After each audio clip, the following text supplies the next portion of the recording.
En el día de hoy vengo a hablarles del microscopio de fuerza atómica, tema correspondiente a la materia física moderna del profesor Elkin Ulloa de la Universidad Antonio Nariño, sede Bucaramanga. Mi nombre es Gerson Rojas, estudiante de Ingeniería Electromecánica.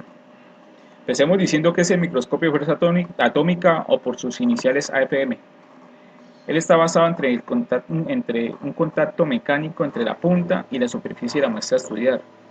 Al tratarse de una técnica de barrido, la punta escanea la superficie de la muestra y resuelve sus detalles superficiales a nivel de subnanométrico, debido a que el extremo de la punta es muy pequeña, aproximadamente 5 nanómetros de radio. El principio de operación consiste principalmente en una punta muy aguda la cual interactúa con la superficie de la muestra, y dependiendo de las características de esa punta llamada sonda, muy similar a un tocadiscos antiguos, donde él iba barriendo las pistas del LP, iba produciendo música. En este caso lo que tenemos es que la punta va describiendo la textura o topografía de la superficie. La muestra se soporta sobre un tubo piezoeléctrico que puede moverse a velocidades nanométricas y en distancias muy pequeñas. Entonces, así la muestra puede ser barrida por la punta y ser observada de esta manera. Este se puede también explicar como o comparar como con cuando las personas invidentes caminan por la calle con un bastón. Y en cierto modo pues es muy acertada esta comparación, porque el invidente camina por la calle golpeando con su bastón para mirar qué obstáculos se encuentra, como aceras, bordillos, haciendo una imagen topográfica del terreno. Entonces, este instrumento tiene un esquema que se mantiene en contacto con la superficie de la muestra, la cual se mueve con gran precisión entre el eje X, Y y Z. Y gracias a un escáner piezoeléctrico, la flexión de la palanca de la sonda es seguida mediante un láser que es reflejado sobre un fotodetector, el cual permite detectar sus movimientos verticales con una gran precisión subnanométrica. Entonces, a medida que el piezoeléctrico procede al escaneo en los ejes X y Y, la palanca que sostiene la punta se deflexiona arriba o abajo en el eje Z, y esta deflexión es detectada mediante el láser que finalmente incide sobre la superficie de un fotodetector, el cual se encarga de seguir la evolución de la sonda del microscopio.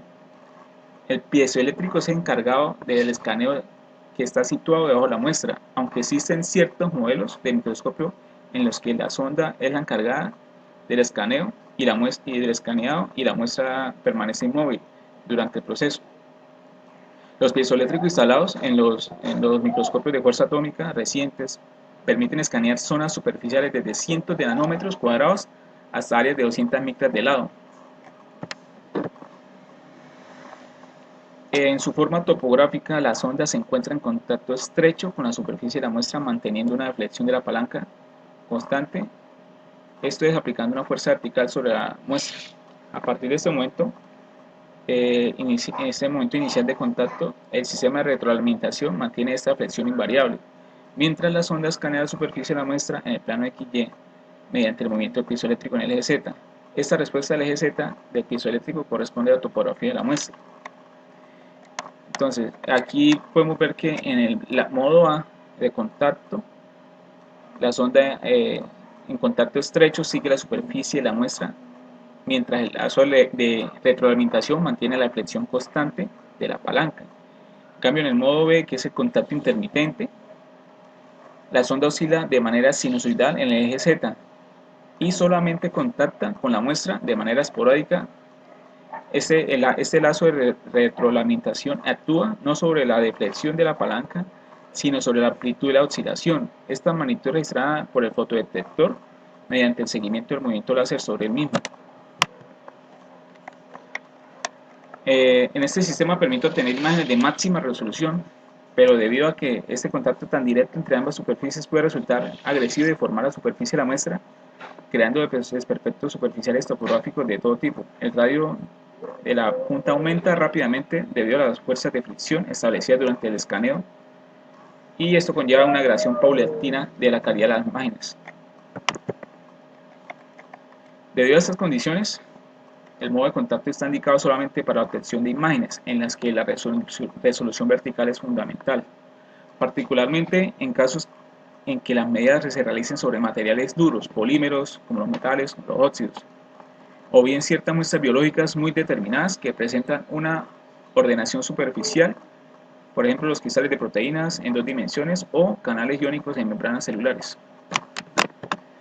Algunas de las aplicaciones de este equipo es que sirve para caracterizar muestras sólidas y semisólidas relativamente planas. Obtiene información morfológica en 3D a partir de imágenes topográficas de las mismas, así como parámetros superficiales tales como los valores en Z, la rugosidad, los tamaños y límites de grano, homogeneidad de partículas de pinturas o películas delgadas. También se emplea en la determinación de propiedades mecánicas de los materiales como fuerzas de tracción, repulsión, viscosidad, elasticidad y dureza. Aquí les voy a compartir un video en el cual iré explicando qué va sucediendo. Digamos, en este caso el sensor de superficie utiliza una micropalanca con punta muy afilada en su vértice para escanear la superficie de la muestra. A medida que la punta se acerca a la muestra, las fuerzas de atracción de corto alcance entre la superficie y la punta de la micropalanca provocan que ésta se flexione hacia la superficie. Sin embargo, debido a que la punta continúa aproximándose a la superficie hasta llegar a tocarla, se observa un aumento de las fuerzas repulsivas que inducen una inversión de la flexión de la micropalanca contra la superficie.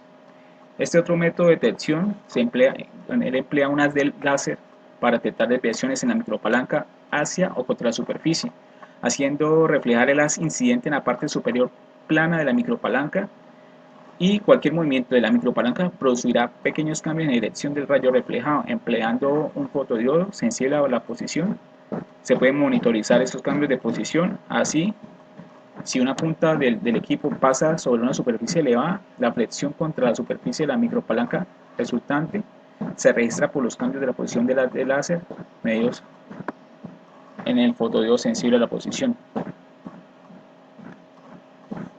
Como adquisición de imágenes, la obtención de la imagen topográfica del equipo en una muestra se realiza explorando la superficie con la micropalanca en la zona de interés. La transición entre accidentes topográficos elevados y deprimidos en la superficie de la muestra influyen en la desviación de la micropalanca, que se monitoriza usando un circuito de retroalimentación para controlar la altura de la punta sobre la superficie y buscando mantener constante la posición del láser. El equipo puede generar un mapa topográfico exacto de las características superficiales. En este otro método, que es el estándar, que es el modo de contacto, la micropalanca se desplaza a lo largo de la superficie de la muestra. Debido a que la micropalanca está en contacto con la superficie, la fuerza repulsiva fuerte causa que la micropalanca se desvíe cuando pasa sobre distintos accidentes topográficos. Este otro método, el método de no contacto, en esta técnica la micropalanca oscila a poca distancia justo por encima de la superficie a medida que la explora. Un circuito de retroalimentación preciso de alta velocidad evita que la punta de la micropalanca se estrelle contra la superficie, preservando la agudeza de la punta y dejando la superficie intacta. Cuando la punta se acerca a la superficie de la muestra, disminuye la amplitud de oscilación de la micropalanca, utilizando el circuito de retroalimentación para corregir estas desviaciones de amplitud. Se puede generar una imagen de la topografía de la superficie. Bueno, eso es, y muchas gracias por su atención.